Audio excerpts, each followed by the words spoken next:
नमस्कार, मैं खुशी और आप देख रहे हैं नेशन न्यूज नेटवर्क। आइए नजर डालते हैं आज की बड़ी खबर पर। हल्द्वानी हिंसाग्रस्त इलाकों में मुस्लिम कम्युनिटी के घरों पर ताले, सर्च ऑपरेशन के बीच घर छोड़ा। गलियों से बचते बचाते निकल रहे बनभूलपुरा में 5वें दिन भी कर्फ्यू। हल्द्वानी में हिंसा के 5वें दिन जिंदगी पटरी पर लौटने लगी है। हिंसा प्रभावित बनभूलपुरा को छोड़ बाकी शहर में आज से स्कूल खुल रहे हैं। इंटरनेट सेवाएं बीते दिन ही बहाल कर दी गई थी, लेकिन हिंसा प्रभावित इलाका बनभूलपुरा अभी भी सील है और यहाँ कर्फ्यू जारी है। 2 पूर्व पार्षदों और सपा नेताओं समेत हिंसा में अभी तक 30 लोगों को पुलिस अरेस्ट कर चुकी है। हिंसा का मास्टरमाइंड अब्दुल मलिक भी पुलिस हिरासत में है। पुलिस के सर्च ऑपरेशन के बाद मुस्लिम कम्युनिटी के घरों पर ताले। इस बीच पुलिस ने अर्धसैनिक बलों के साथ मिलकर पूरे इलाके में सर्च ऑपरेशन शुरू किया है। इसके बाद से मुस्लिम कम्युनिटी के लोगों ने यहां से घर छोड़ दिया है। इन स्थितियों का जायजा लेने जब हम बनभूलपुरा के मलिक का बगीचा इलाके में पहुंचे तब यहाँ की गलियों में सन्नाटा पसरा दिखा। यहाँ रहने वाले ज्यादातर लोग घरों पर ताला लगाकर दूसरी जगहों पर जा चुके हैं। स्थानीय लोगों का कहना है कि ये लोग उत्तराखंड से सटे यूपी के शहर और गांव में चले गए हैं।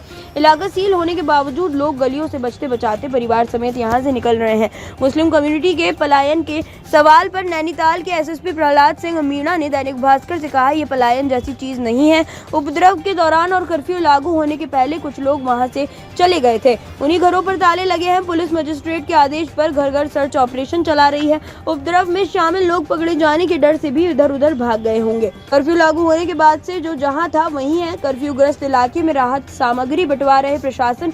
हल्द्वानी के एसडीएम परितोष वर्मा ने दैनिक भास्कर से कहा, हम कर्फ्यू ग्रस्त क्षेत्र बनभूलपुरा में राहत सामग्री, दवाएं, फल और सब्जियां बंटवा रहे हैं। हालात पूरी तरह से नियंत्रण में है, लेकिन ये कहना अभी मुश्किल है कि बनभूलपुरा इलाके में कर्फ्यू में ढील कब से दी जा सकेगी।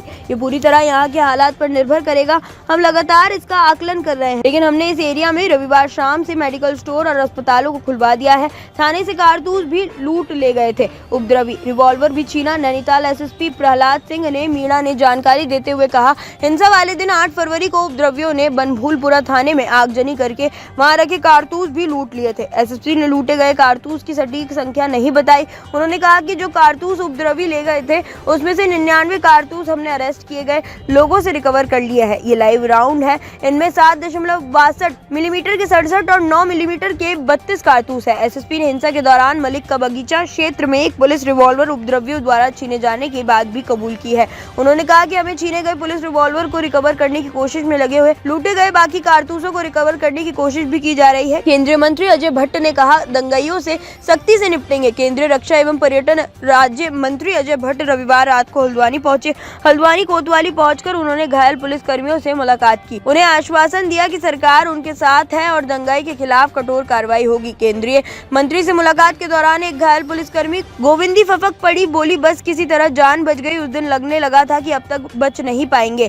घायल पुलिस कर्मियों से मुलाकात के बाद केंद्रीय मंत्री ने कहा, सरकार दंगाइयों से सख्ती से निपटेगी। पुलिस को एक्शन की छूट दी गई है। उन्होंने कहा कि इतने बड़े पैमाने पर दंगाइयों के पास हथियार और पेट्रोल बम कैसे आए, इसकी भी जांच होगी। जमीयत ने कहा, पलायन रोके प्रशासन, बेकसूरों को परेशान न करे। जमीयत उलेमा ए हिंद का एक प्रतिनिधि दिल्ली से हल्द्वानी पहुंचा है। इस प्रतिनिधि मंडल से एसडीएम से करीब 1 घंटे तक मुलाकात की। प्रतिनिधि मंडल की अगुवाई कर रहे जमीयत उलेमा ए हिंद दिल्ली के जनरल सेक्रेटरी अब्दुल राजिक ने मीडिया से बातचीत में कहा, हम मौलाना अरशद मदनी के निर्देश पर यहाँ आए हैं। हिंसा के बाद से मुस्लिम कम्युनिटी में खौफ का माहौल है। हजारों मुस्लिम लोग अपना घर छोड़कर हल्द्वानी से पलायन कर चुके हैं। उन्होंने कहा कि हमने प्रशासन से अपील की है कि पलायन को रोका जाए, बेकसूरों को परेशान न किया जाए। जमीयत नेता ने कहा, मदरसा तोड़ने के लिए प्रशासन के पास कोर्ट का कोई आदेश नहीं था। मामले में सुनवाई के लिए 14 फरवरी की डेट लगी थी। उसमें जो भी डिसीजन आता उसके अनुरूप कार्रवाई होनी चाहिए थी, लेकिन कोर्ट में सुनवाई के पहले ही प्रशासन ने उसे गिरा दिया।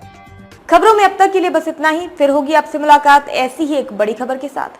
तब तक के लिए नमस्कार और बने रहिए नेशन न्यूज नेटवर्क पर।